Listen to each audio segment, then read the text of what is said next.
Mago, je suis désolée de te l'apprendre, mais ta rupture n'est probablement pas arrivée le jour où il t'a quitté. Et reste avec moi parce que comprendre pourquoi pourrait t'éviter de reproduire exactement la même rupture d'ici quelques années. Quand une femme me dit « il m'a quitté du jour au lendemain », je lui réponds presque toujours la même chose. Non, tu l'as découvert du jour au lendemain. Mais la rupture, elle, avait commencé bien avant. Elle a commencé des semaines, parfois même des mois avant. Et le pire, c'est que tu avais tous les indices, mais tu n'as pas voulu les voir. Et oui, les conversations étaient devenues superficielles. Les projets disparaissaient. Les efforts diminuaient. Les disputes revenaient toujours sur les mêmes sujets. Tu sentais que quelque chose avait changé, mais tu te rassurais en te disant que ça allait passer.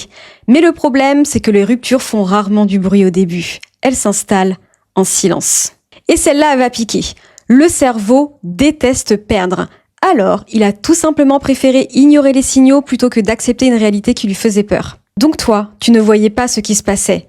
Tu voyais ce que tu espérais encore. La vraie question n'est pas pourquoi il est parti. La vraie question, c'est pourquoi ai-je ignoré autant de signaux? Parce que c'est là que se cache la vraie guérison. Sinon, tu risques de revivre exactement la même histoire avec quelqu'un d'autre d'ici quelques années. Et attention Mago, je suis pas en train de te dire que tout était de ta faute. Je suis simplement en train de te dire que les ruptures laissent presque toujours des indices. Et apprendre à les reconnaître, c'est te donner une chance de ne plus jamais t'abandonner dans une relation.